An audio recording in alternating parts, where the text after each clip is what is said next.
So my name's Anne. I'm passionate about the history and knitting on Fair Isle because my family goes back here for generations. I'm Marie. I'm a French knitwear designer. I fell in love with the island 8 years ago. I moved here and decided to make it my home. Fair Isle is just home to 50 people, so when I first visited, I almost got to meet everyone, and I just felt so welcome that I really thought it would be a good place to grow. I love that the knitting is passed on to anyone. It's not kept for islanders, native or anything. It's just everyone can make a living out of knitting, and this allows you to also be part of the community. It just felt so natural to meet everyone on the island and get to know more. I love coming to you for a cup of coffee and listen to stories and talk about the tradition of knitting and how it was done back in the times. I find it difficult to remember life before you came here because you're very much part of the community, right from the time you came.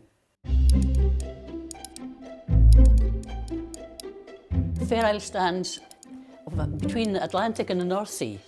It's halfway between Orkney and Shetland, but it's actually part of Shetland. It's very intriguing that Fair Isle has become the generic term for two-colour knitting, because of all the places that they knit two-colour knitting, this is probably the smallest and the most far away from the main centres of anywhere.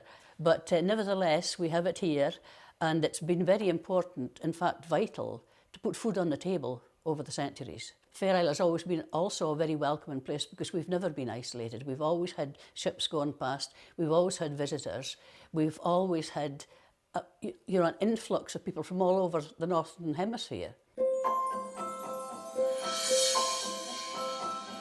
They traditionally used wool for obvious reasons. It was warm, they had sheep, they spun it very finely.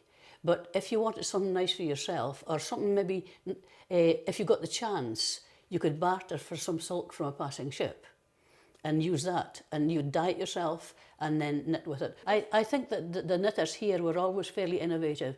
One of the reasons being that they didn't always have what they wanted. You might maybe want to have a plan, you want to do something, but then you maybe don't have the right colour.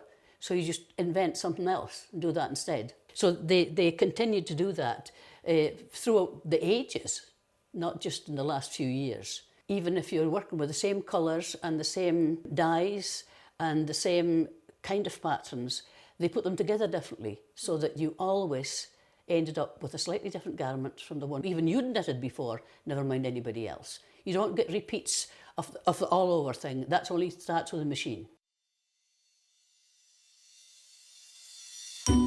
In the 80s, Fair Isle craft was almost on the brink of disappearing because it wasn't cost-effective to knit by hand. So the flatbed knitting machine were introduced, and that allowed the craft to become sustainable again.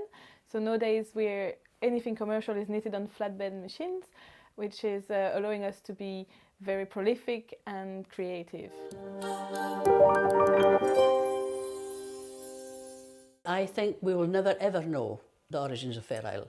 It's in the dim and distant past. It could easily have started here, it could have started elsewhere, but two-colour knitting, I think that basically when people had enough to live on, they weren't worrying about starving, they had a roof over their heads, then they started decorating things. Or if they came into some sort of idea that status is very important, they started decorating things. And I think that Fair Isle knitting is part of that.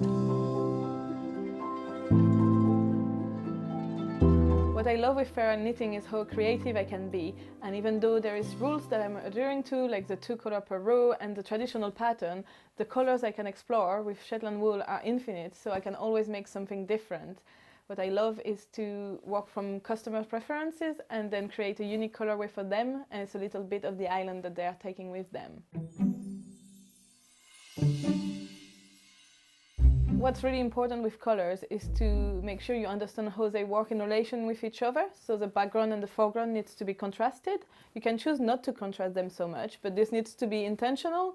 So with Fair Isle, whether it's picking up your motif or creating the garment, you want to be intentional. So you do want to do a lot of swatching, so you know, because sometimes 2 colors will look good in your hand, but once knitted, then it's not going to look good together. This is one of the first designs I created when I started on my own after training for a few years, and I really love the Feral jumper as a very traditional shape.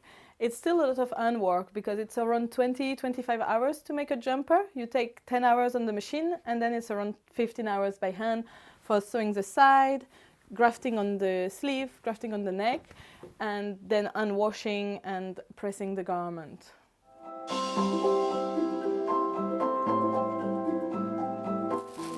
I was just going to show you this, Marie. This is one very early piece that we have in the collection, and it's made of silk, not wool. The silk must have been bartered, because one of the things you've got to remember about Fair Isle knitting is that the island of Fair Isle was in the middle of the main thoroughfare in the days of sail, so that we had influences from everywhere. We have no idea when Fair Isle knitting started, or where it came from, or we could have thought of it ourselves. But in the meantime, the earliest pieces, although they're generally made of wool, this is very much the pattern, the Oxo pattern, and also very much the traditional colours. It was only much later into the 20th century you start getting this type of design here. I took this out because this is when you're a small child. When I was a small child living here, then the first thing you learn to knit is an egg cosy. That's really easy for a small girl to knit. And it teaches you how to knit circular, it teaches you how to knit with two colours, it teaches you how to make rib. It's a whole lot of lessons in one tiny little thing. So, but it was very much horizontal patterns. You see it here, and this is 1970. Same kind of idea, horizontal patterns. Although, having said that, we did get into more natural colours at the beginning of the 20th century. All hand spun here, hand dyed here. I really love this scarf because it really shows all the different motifs and how all the motifs are unique. Sometimes they use the same like to surround the motif, but then they're all different ones. It's really for me that's the most distinctive part of Fair Isle knitting, is that all the motifs are different.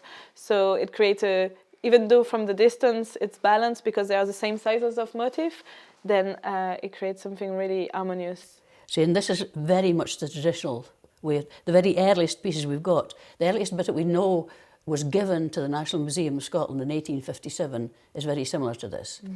But so this was knitted in the 1920s. Both colour and pattern, very traditional. Yeah, in Fair Isle there's only 2 colours per row, that's it? Yeah? Yes, 2 colours per row. And usually it's horizontal stripes of patterns that are staggered. Right. And yeah, it's beautiful. And what I find so interesting about the scarf is that it was made, I suspect, in Worcester, but it was finished off after they'd run out of red, because they went down to their cousins at Springfield and got red to make the fringe. And the red is different, and that very much is a Springfield red, because that household made the red a bit more orange than the Worcester lasses did. What a lovely story. It's great that we can retrace what would have happened at the time just by looking at the knitwear. That's right, because it tells you the story. It's not just a scarf, it tells you a story. I love that your cap pattern, lots of people have knitted it, and with non-Fair Isle traditional pattern, but it's lovely to see everyone putting their creativity, their life into the caps that they are knitting. I guess you like seeing that as well. I love seeing that. And I must say that a lot of people ask me, what's the right way to do Fair Isle knitting? And there is one right way, and that's the way that works for you. Yeah, I love that. It's really most important. Mm-hmm. So, and having fun. I love having fun. I think it's just a fun activity. Yeah, and also a very social activity.